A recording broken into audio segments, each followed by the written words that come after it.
19:33 and 36. Pilate called Jesus over and asked, "Are you the king of the Jews?" Jesus answered, "My kingdom doesn't belong to this world."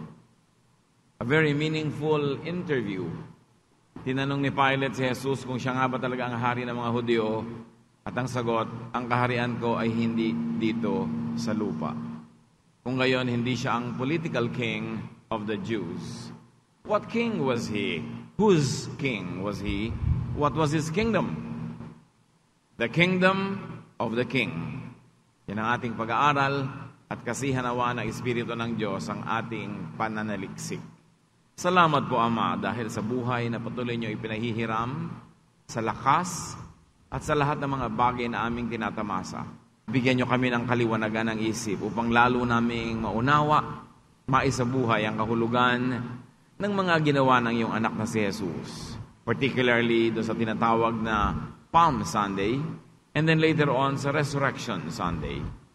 Lead us, teach us, and add meaning to what we already know. Dagdagan niyo po ang pangunawa at aming pagkakaalam sa mga naganap at sa kahulugan nun sa aming buhay ngayon. Lead us, be our preacher, be our teacher and healer. In the name of Jesus, your Son, we pray with thanksgiving. The kingdom of the King. Matthew 21, 1-5. When Jesus and his disciples came near Jerusalem, he told them, "Go into the next village where you will at once find a donkey and her colt. Untie the 2 donkeys and bring them to me. If anyone asks why you are doing that, just say, 'The Lord needs them.' Right away he will let you have the donkeys." So God's promise came true, just as the prophet had said. "Announce to the people of Jerusalem, your king is coming to you. He is humble and rides on a donkey. He comes on a colt of a donkey."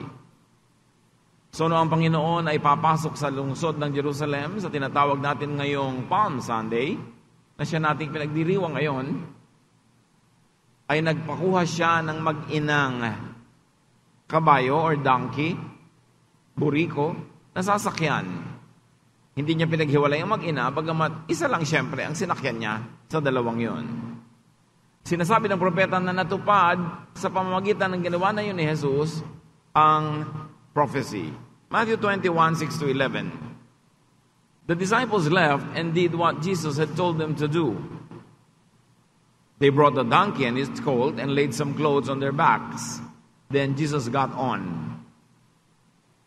Many people spread clothes on the road, while others put down branches which they had cut from trees. Some people walked ahead of Jesus, of others, and followed behind. They were all shouting, "Hooray for the Son of David! God bless the one who comes in the name of the Lord. Hooray for God in heaven above." When Jesus came to Jerusalem, everyone in that city was excited and asked, "Who can this be?" The crowd answered, "This is Jesus, the prophet from Nazareth in Galilee." So binalabala ng kanyang mga disipulo yung mga hayop, at doon umupo si Jesus at sumakay papasok sa lungsod. At siya naman sinalubong ng maraming mamamayan bilang pagsalubong sa isang hari ng mga dahon ng mga oliba, dahon ng mga palaspas, at mga damit at mga telang kanilang inilatag sa daraanan. Sa Malolos, pagka ganitong Palm Sunday, mayroong kaugalian doon na naglalakad yung mga religious leaders. Ang tinatapakan naman nila mga tapis ng mga kababaihan na nung panahon pa ng ating mga ninuno ay nagsimula na yung tradisyon. Mga tapis naman na nilalatag para lakaran. It has become a cultural claim to that tradition. At sabi nila, yan, ang dumarating na yan ay si Jesus, ang propetang taga Nazareth. And hooray here, sometimes called Hosanna, could be read as save us. Save us. A warm welcome. Ang culture kasi ng mga Hudyo masyadong nakapremise sa salvation and condemnation. Kaya sa kanila napakahalaga yung salvation kasi napakadiin sa kanilang kultura yung condemnation and judgment.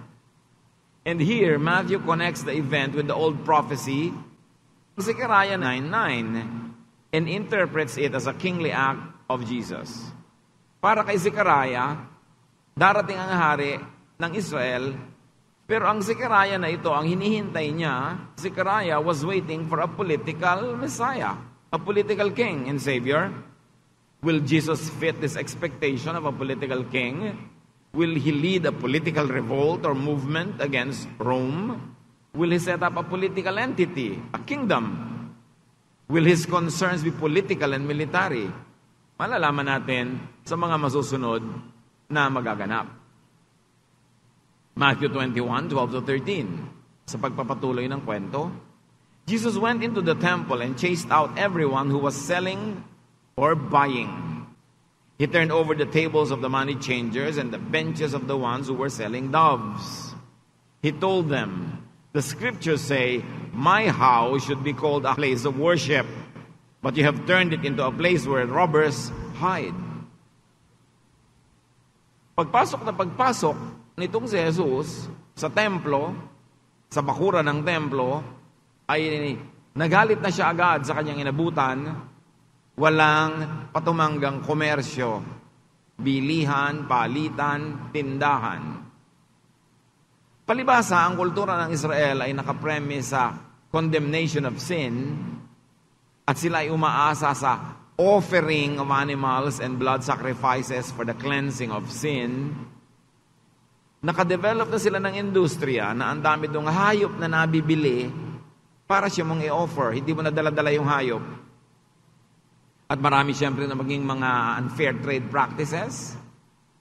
At sapagkat sa Israel ay hindi pinapayagan yung coin na merong nakaukit na mukha ng sino man, ang lahat naman ng dalang offering ng mga Israelitang nakatira sa ibang bansa ay mga coins galing sa bansang yon na may nakaukit na mukha ng hari o ng emperor.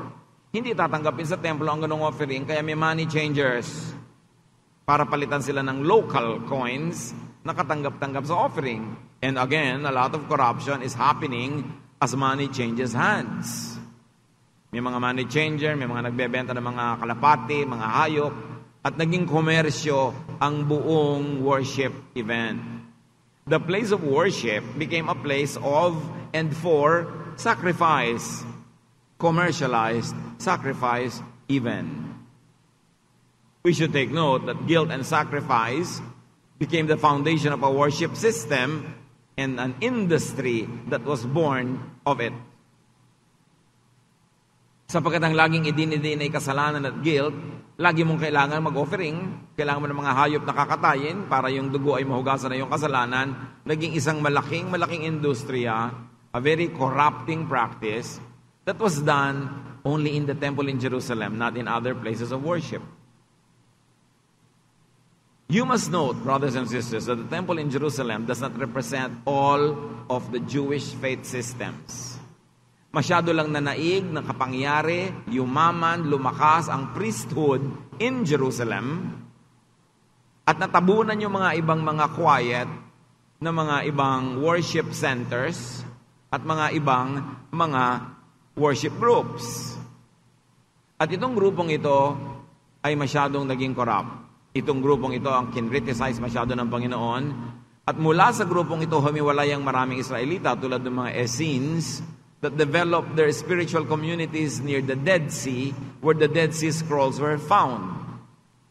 Kaya na-develop ang mga grupo katulad nila John the Baptist or the Baptizer na sila ay nagkikita-kita, nagtitipon-tipon sa mga ilang, sa mga kuweba, sa mga gubat, sa mga disyerto, away from the temple. The temple system in Jerusalem was not the only religious system in Israel at that time.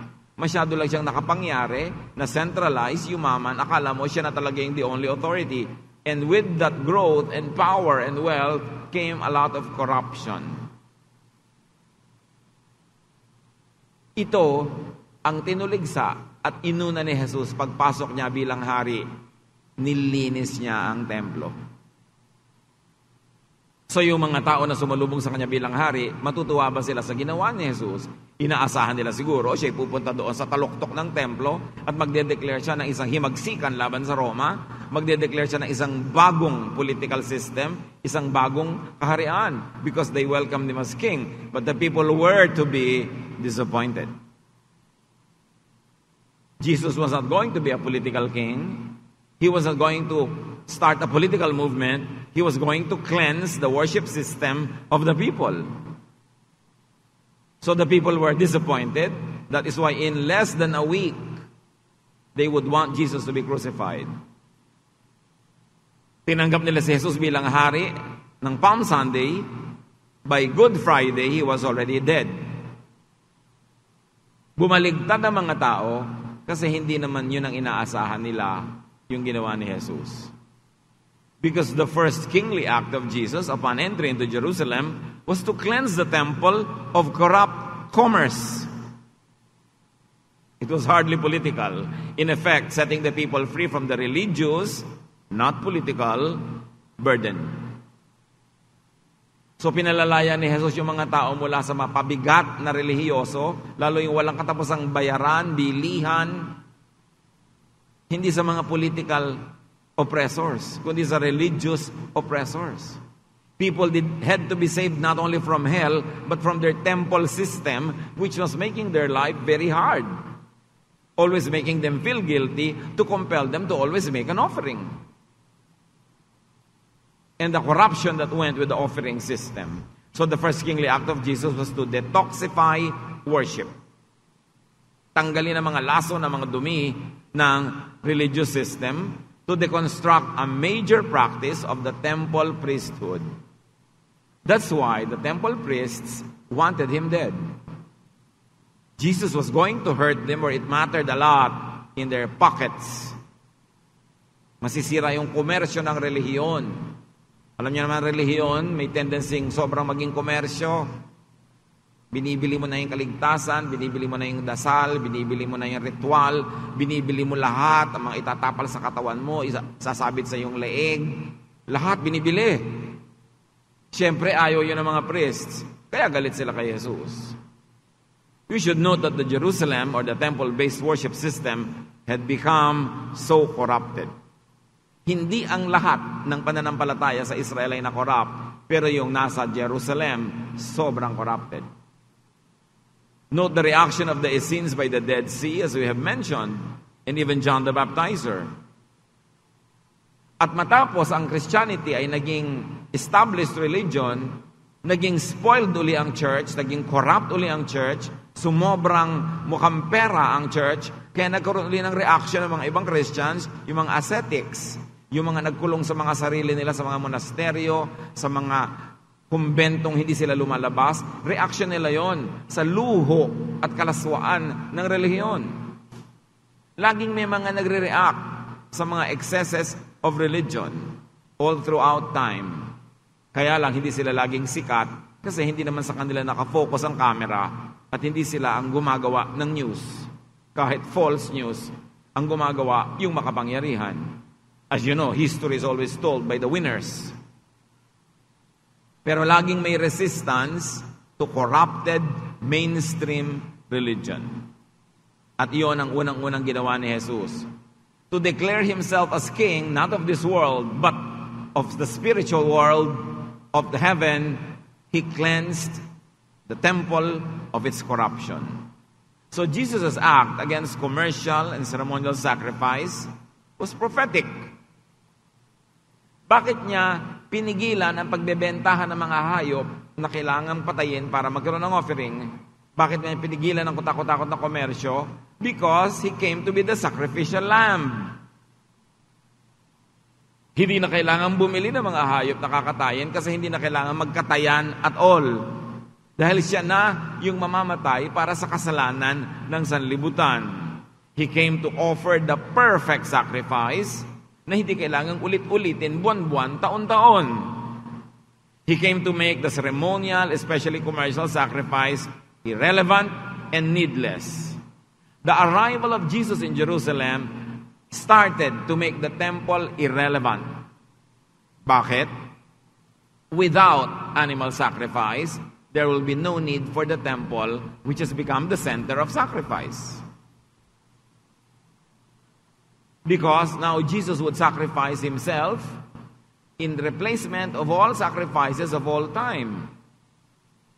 And besides, in spite of the sacrifices, Nothing was really achieved in behalf of the supplicant or the people who are making the sacrifice. Hebrews 10:1-4.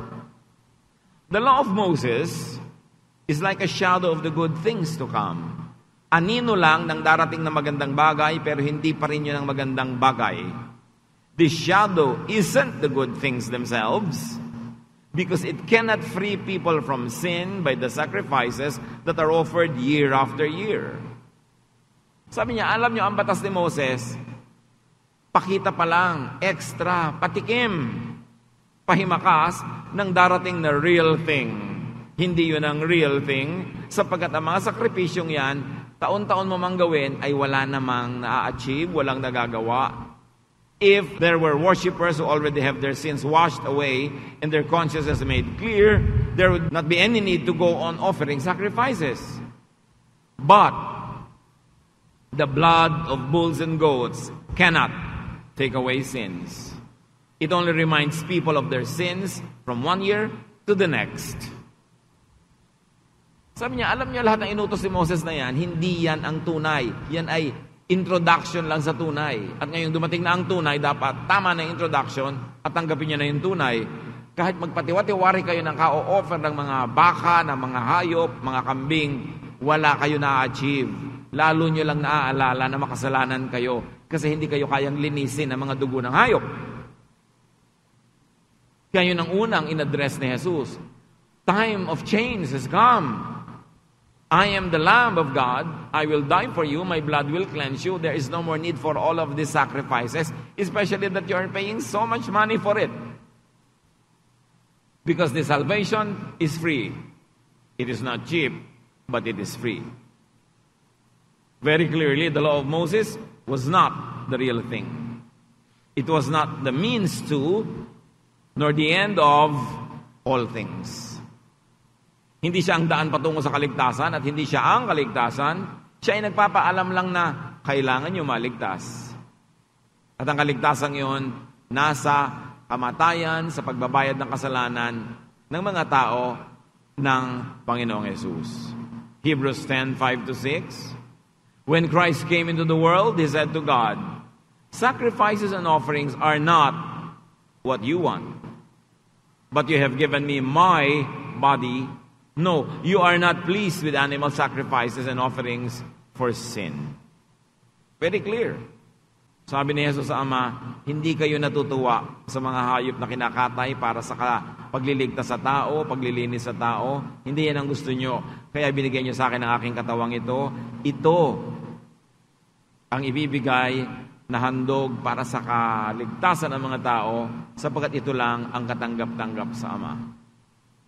Jesus Himself declares that God does not want sacrifices and offerings for the forgiveness of sins. Kaya sobrang katakataka na maski sa panahon natin ngayon, maraming Kristiyanong gustong buuin uli ang templo sa Jerusalem. Para ano? Yung templo ay para sa offering ng mga hayop. Para mag-offer uli tayo ng mga hayop? Di baliwala ang kamatayan ni Jesus kung bubuuin mo pa uli yung templo. Inilipat na nga yung templo sa puso ng mananampalataya. Na kahit nasaan ka, nandun ang templo ng Diyos. Ise-centralize mo uli sa Jerusalem. Ano? To empower the Jews? To empower that nation?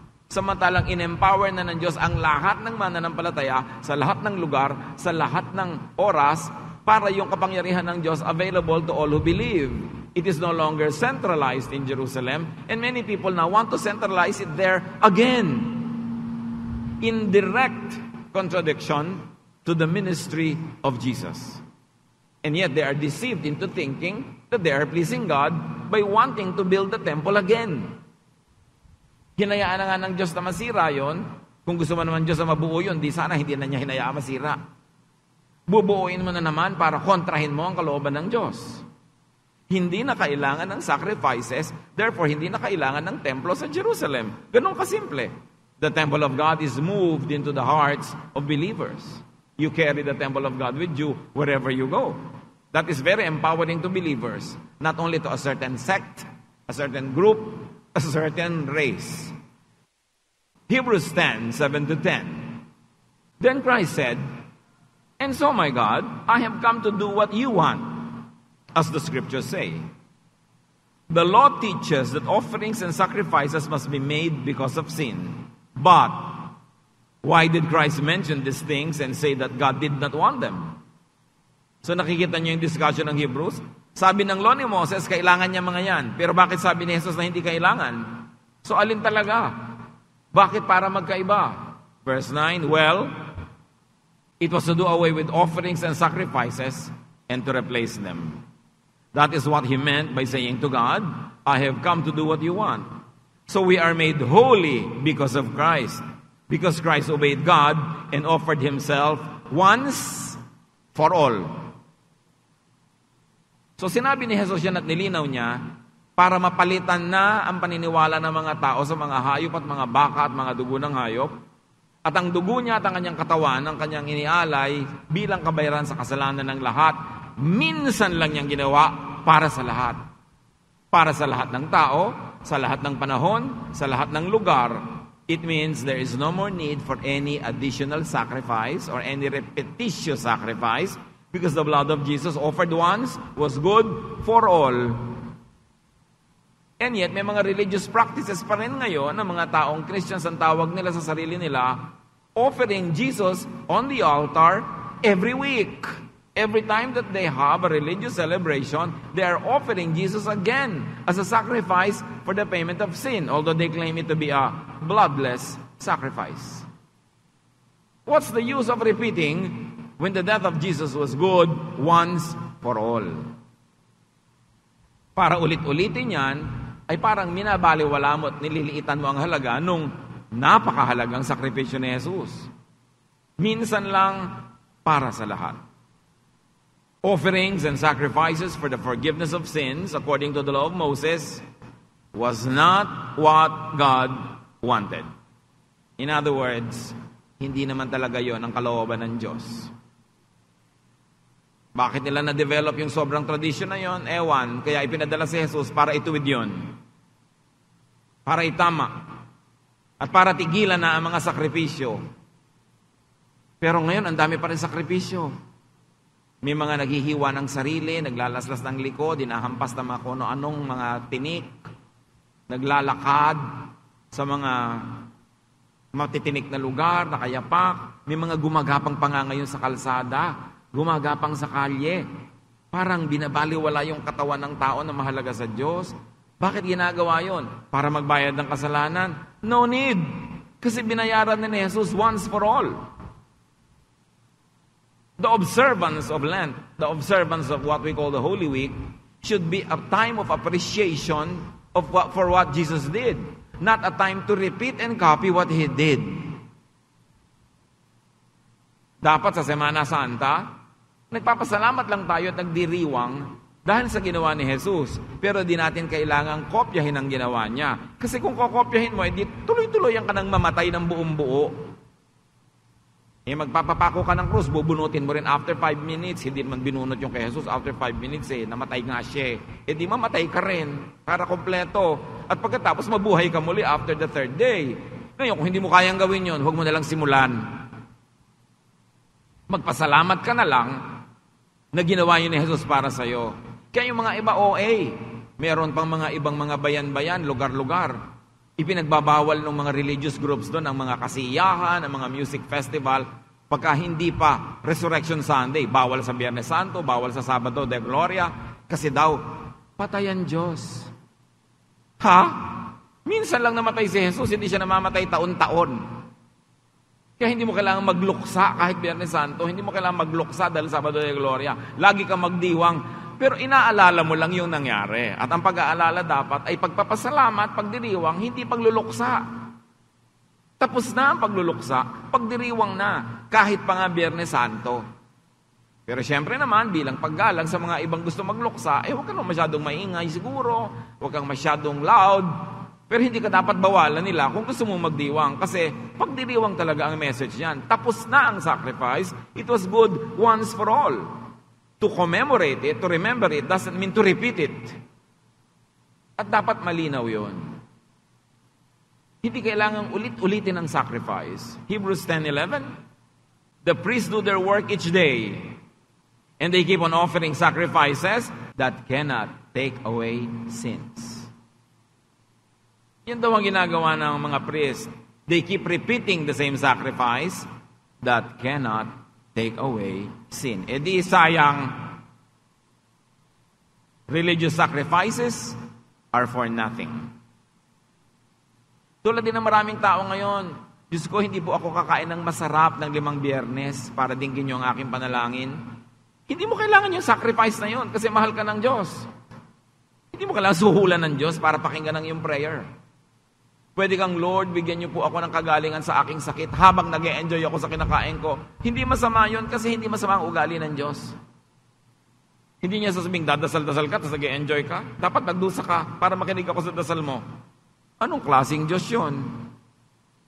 At yun ang Diyos na ipinapakilala sa atin ng marami. Diyos na malupit, Diyos na kailangan suhulan, Diyos na kailangang magdusa ka bago ka pakinggan. Hindi ka na ng Diyos na ipinakilala ni Jesus. Kaya dapat ang tunay na mananampalataya, lumaya na sa ganitong mga tali, kadena, mga kulungan ng isip. Rejoice, be thankful. At kung gusto mo talagang magsakripisyo para sa kasiyahan ng Diyos, yung pera mo, bawasan mo, ibigay mo sa ibang nangangailangan. Yung masarap mong pagkain, bawasan mo, ibigay mo sa nagugutom.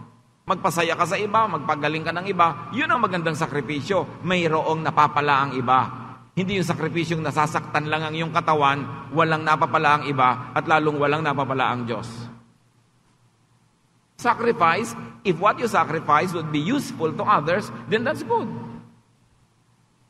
But to hurt yourself only on the premise that God will listen to you better if you are hurting or bleeding, maling-mali naman ang pagkakakilala natin sa Diyos pag ganon. Nakakainisulto para sa Diyos. Hebrews 10:12-14. But Christ offered himself as a sacrifice that is good forever. Now he is sitting at God's right side, and he will stay there until his enemies are put under his power. By his one sacrifice, he has forever set free from sin the people he brings to God. Sa isang pagbabayad ni Jesus, bayad na ang lahat. Lahat ng tao, lahat ng kasalanan, lahat ng panahon. Kaya yung mga taong naniwala na kay Jesus, nagpaligtas na, sasabihin, pag believer na po ako at nagkasala uli ako, babalik ba ako sa hell? Di ba bayad na nga lahat? Alam mo ba ang ibig sabihin ng lahat? Pati yung hindi mo pa nagagawa, bayad na. Hindi ibig sabihin na lisensya mo yun para magwala sa buhay, pero lisensya mo yun para magdiwang, na kung dumarating ang mga panahong ikay naging marupok, nagkamali, nadapa, mahal ka pa rin ang Diyos at ligtas ka pa rin. Christianity is divided between this big issue of losing or eternal salvation. Pero malinaw, bayad na ang lahat. Wala namang nakalagay sa parenthesis na puwera yung gagawin mo matapos kang maniwala kay Jesus. Walang sinabi. At pag sinabing, my peace I give to you, ibig sabihin, ano man ang mangyari, anak ka na ng Diyos, doon ka palang mapapanatag. Pero kung natatanggal yung salvation mo, pag nagkulang ka, hindi ka na naman saved. Paano ka mapapanatag noon? Di, lagi kang worried, lagi kang takot. Sabi nga ni Jesus, my peace I give to you. Manahimik ka. Ang pag-ibig ko, ang ibinayad ko, sapat sa'yo. Sa lahat. Doon ka matatahimik. At doon mo maibig sabihin, malalaman na ibig sabihin, you are free in Jesus. Free from fear. Free from guilt. Though you don't deserve it, but the blood of Jesus is more than sufficient for you to have it. Jesus earned it for you. That is why you have a Savior. At yun ang dapat malinaw pag tayo nagsiselebrate ng Lenten season. Jesus' one sacrifice is good for all people He brings to God at all times. Hebrews 10:15-17. The Holy Spirit also speaks of this by telling us that the Lord said, when the time comes, I will make an agreement with them. I will write my laws on their minds and hearts. Then I will forget about their sins and no longer remember their evil deeds.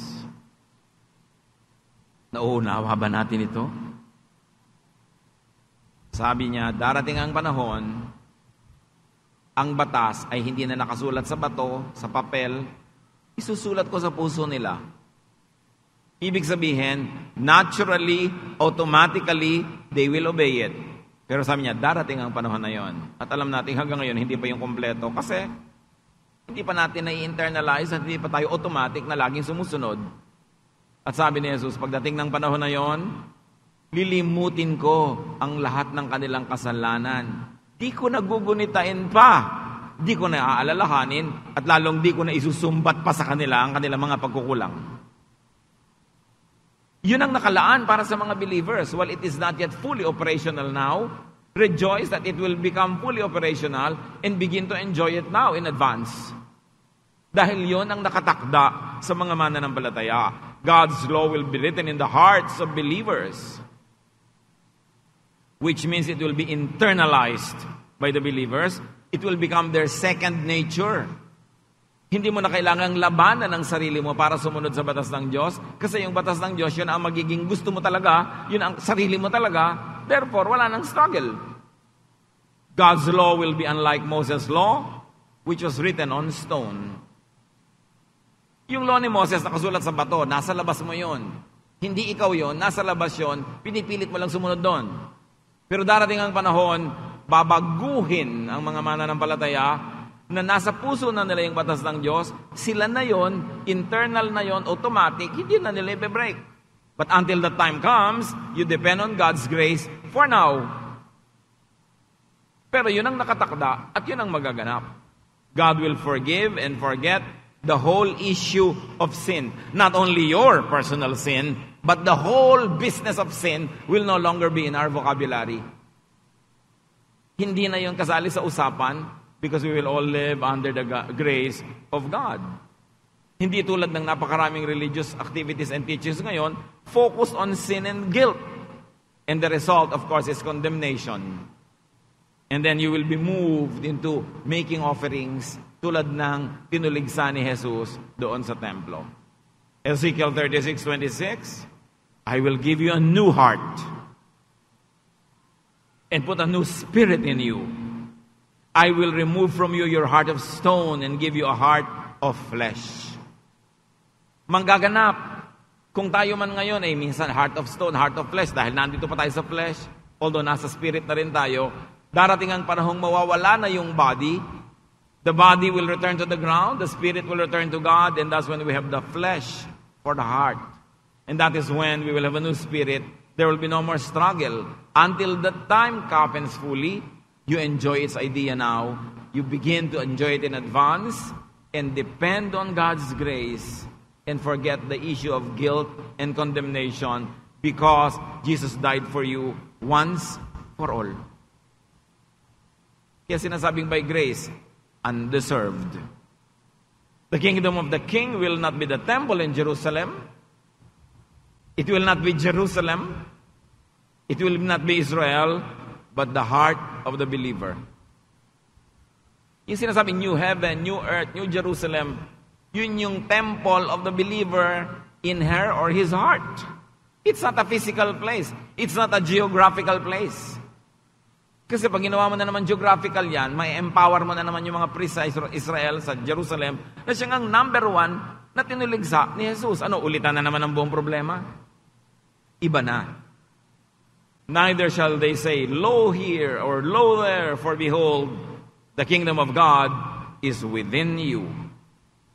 Yun na ang magaganap. Nasa puso mo na, bit-bit mo, dala mo, ikaw ang kingdom of God.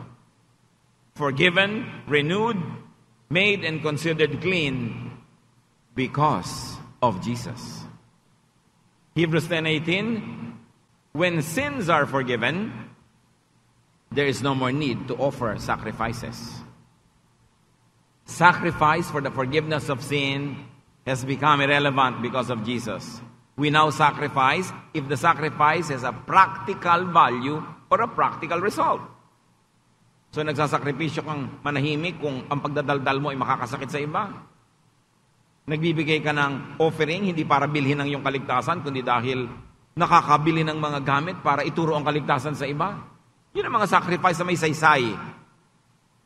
Yung nag-sacrifice ka pero may naging bunga sa ikabubuti ng iba. Pero yung sacrifice para lang patawarin ka sa iyong kasalanan, binayaran na yun ni Jesus. Now, back to the story in Matthew. Side comment pa lang yung kanina. Matthew 21:14. Remember, ang storya natin, pumasok siya sa temple, ha? Pinalayas niya yung mga nagkokomersyo, tinaob niya yung mga mesa. Blind and lame people came to Jesus in the temple, and He healed them. The first act of Jesus the King was to clean the temple, to cleanse worship. And act number 2, the next kingly act of Jesus was to heal, to comfort people. Ang ganda ng symbolism. Why? Kasi kahit ilang hayop ang patayin nila doon, hindi naman nako-comfort yung mga tao. Kahit gano'n sila karelihiyoso, yung mga may sakit pa rin. Yung nagdurusa pa rin. Yung mahirap ang loob, nahihirapan pa rin. Wala silang napapala kahit ang dami nilang relihiyon. Kaya matapos nilinis si Jesus ang templo, ginawa niya ang susunod na mahalaga. Parang sinasabi niya, ang totoo niyan, dapat ang nangyayari dito sa templo, healing. Hindi commerce. People should come to God. People should be ministered to by the church. And the effect should be that they are comforted. Gumagaan ang kanilang karamdaman, kung yun man ay physical. Gumagaan ang karamdaman at bigat ng kanilang loob. Nakakahinga sila ng maluwag. Nakakatanggap sila ng pag-ibig, pagmamahal, pagpapahalaga. Yan ang dapat nangyayari sa religion. Hindi ko takot-takot na ritual ng sakripisyo. Ang ending, feeling empty ka pa rin, feeling alone, rejected, and guilty. Matthew 21:15. But the chief priests and the teachers of the law of Moses were angry when they saw his miracles and heard the children shouting praises to the Son of David. Imbes matuwa yung mga priests dahil maraming gumaling, nagalit. Kasi hindi sila yung nagpagaling. Hindi sila ang bida. The Jewish religious leaders were jealous, angry, and they felt threatened. Sabi nila, mahirap ito, ha? Nasasapawan tayo, nadadaig tayo, baka mawalan tayo ng follower, mawalan tayo ng income. Jesus would make them irrelevant. Sila yung political. Jesus was not. Matthew 21:16. The men said to Jesus, "Don't you hear what those children are saying?" "Yes, I do," Jesus answered. "Don't you know that the scriptures say, children and infants will sing praises?" And Jesus was quoting Psalm 8:2. Matthew 21:17. Then Jesus left the city and went out to the village of Bethany, where he spent the night. Yun ang king. Pagpasok niya sa Kapitolyo, matapos siyang maglingkod, bumalik siya sa maliit na village, sa labas ng mga pader ng syudad, at doon siya nagpalipas ng gabi. A very humble king. A king that never went to the palace. A king that rode only a very humble animal, not a white warrior horse, as the prophecies of Israel would wait for. Because ibang klaseng king pala ang darating. Hindi yun ang ine-expect nila. Kaya pinatay nila within the week. John 18:33 and 36, sinimulan nating verse. Pilate called Jesus over and asked, "Are you the king of the Jews?" Jesus answered, "My kingdom doesn't belong to this world. If it did, my followers would have fought to keep me from being handed over to the Jewish leaders. No, my kingdom doesn't belong to this world." Sabi niya, kung ako magiging hari lang dito sa mundo, dapat ipinaglaban ako ng mga followers ko para huwag maaresto.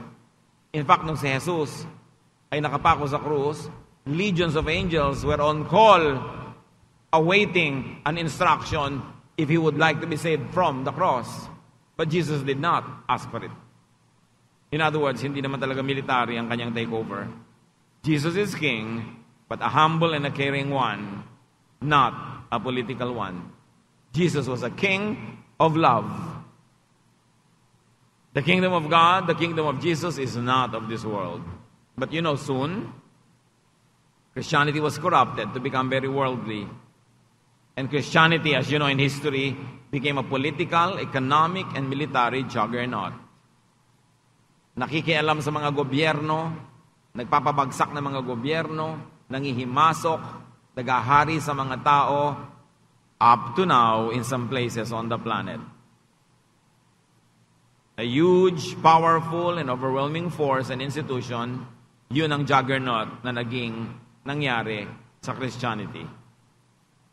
Up to now, Many acts of the so-called churches of Christ are so priestly, like in Jerusalem, so Pharisaic, like in Jerusalem, and so political, like in Jerusalem. Some things never change. Dapat ang mga mulat, matatalino, nag-iisip na Kristiyano ang bumago sa ganung paraan. Hindi si Jesus pumunta sa lupa para magtayo ng organisasyon na makikialam sa mga pamahalaan, magpapaandar ng mga bansa at mga imperyo.